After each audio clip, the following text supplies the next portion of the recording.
Assalamualaikum warahmatullahi wabarakatuh.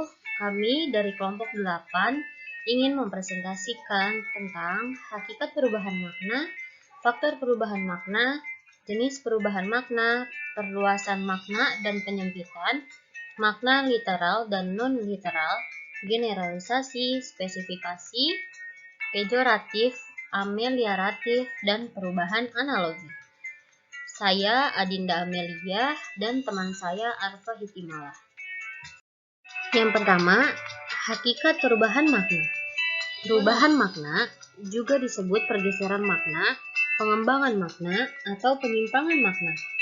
Perubahan makna merupakan perubahan pada salah satu makna sebuah kata.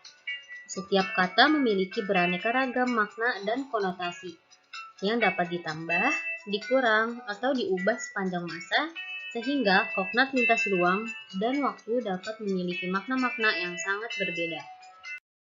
Selanjutnya, yaitu faktor perubahan makna. Faktor-faktor penyebab terjadinya perubahan makna itu ada 12. Yang pertama, faktor linguistik. Perubahan makna karena faktor linguistik bertalian erat dengan fonologi, morfologi, dan sintaksis. Yang kedua, faktor kesejarahan. Perubahan makna karena faktor kesejarahan berhubungan dengan perkembangan lekson. Yang ketiga, faktor sosial masyarakat. Perubahan makna karena faktor sosial berhubungan dengan perkembangan lekson di dalam masyarakat. Yang keempat, ada faktor psikologis. Perubahan makna karena faktor psikologis ini disebabkan oleh keadaan psikologis seperti rasa takut, menjaga perasaan, dan sebagainya. Lalu, yang kelima, faktor kebutuhan kata baru. Perubahan makna karena faktor kebutuhan kata baru berhubungan erat dengan kebutuhan masyarakat pemakai bahasa. Lalu, yang keenam, faktor pengembangan ilmu dan teknologi.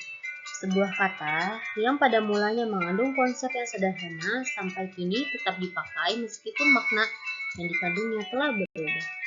Yang ketujuh, faktor perbedaan bidang pemakaian lingkungan. Seperti halnya yang terjadi pada kata-kata yang menjadi pembendaharaan dalam bidang kehidupan atau kegiatan tertentu, juga dilakukan dalam bidang kehidupan lain. Yang kedelapan, faktor pengaruh bahasa asing. Perubahan makna juga banyak disebabkan oleh pengaruh bahasa asing yang berupa pinjaman makna. Yang kesembilan, faktor asosiasi. Kata-kata yang digunakan di luar bidang asalnya sering masih ada hubungannya dengan makna kata tersebut pada bidang asalnya. Yang kesepuluh, faktor pertukaran tanggapan indera dalam perubahan makna ini berhubungan dengan indera manusia, yaitu mata, telinga, hidung, lidah, dan kulit. Lanjut ke 11, yaitu faktor perbedaan tanggapan pemakaian bahasa. Sejumlah kata yang digunakan oleh pemakainya tidaklah mempunyai nilai yang sama. Yang ke-12, faktor penyingkatan. Sejumlah ungkapan dalam bahasa Indonesia sekalipun tidak diucapkan secara tidak keseluruhan, namun umumnya masyarakat sudah memahami maksudnya. Lalu kita masuk ke jenis-jenis perubahan makna. Faktor-faktor atau sebab-sebab terjadinya perubahan makna barangkali sudah dapat dilihat dari ada perubahan yang sifatnya menghalus, ada yang sifatnya meluas, ada perubahan yang sifatnya mengasar, dan ada pula perubahan yang sifatnya total. Dari sifat yang meluas, lalu sifat menyempit atau mengkhusus, lalu sifat yang halus, sifat perubahan, sampai ke sifat pengasaran. Lalu kita masuk dalam peluasan makna dan penyempitan. Peluasan makna adalah gejala yang terjadi pada sebuah kata atau lekson yang pada mulanya hanya memiliki sebuah makna, tetapi kemudian karena berbagai faktor menjadi memiliki makna-makna lain. Lalu kalau dengan penyempitan makna itu adalah gejala yang terjadi pada sebuah kata yang pada mulanya mempunyai makna yang cukup luas, kemudian berubah menjadi terbatas hanya pada sebuah makna saja. Makna literal dan non-literal. Salah satu cabang semantik yang dapat mengkaji kelas kata yaitu dengan melihat medan makna yang terdapat dari kata tersebut. Menurut Said, 2016 halaman 15, membedakan makna kata menjadi dua, yakni makna literal dan makna non-literal. Makna literal sendiri dijelaskan sebagai suatu makna yang sesungguhnya faktual dan bersifat netral, sehingga kata yang digunakan dalam kalimat betul-betul menjelaskan keadaan atau situasi yang dialami oleh seseorang tanpa dilebih-lebihkan. Sedangkan makna non-literal merupakan kebalikan dari makna literal yang bersifat faktual. Generalisasi.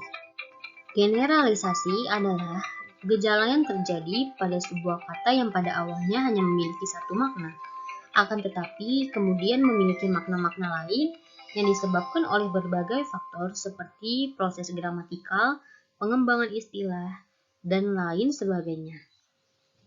Oleh karena itu, generalisasi disebut juga dengan perluasan makna. Spesifikasi. Spesifikasi adalah makna suatu kata semakin memiliki spesifikasi ataupun spesialisasi perubahan makna dari yang lebih umum atau luas ke yang lebih khusus atau sempit, cakupan baru, atau sekarang lebih sempit daripada makna lama atau yang semula. Lalu ada peyoratif. Peyoratif adalah kata atau kalimat yang mengalami penurunan makna. Kalau amelioratif adalah kata atau kalimat yang mengalami perubahan makna menjadi positif. Yang terakhir ada perubahan analogi, yaitu mengubah bentuk suatu hal atau suatu benda dari yang tidak diketahui dengan yang diketahuinya. Perubahan analogi ini digunakan dengan kata lain tujuan dari penggunaan analogi itu sendiri, yaitu sebagai berikut. Yang pertama, membuat persamaan dari dua hal yang berbeda.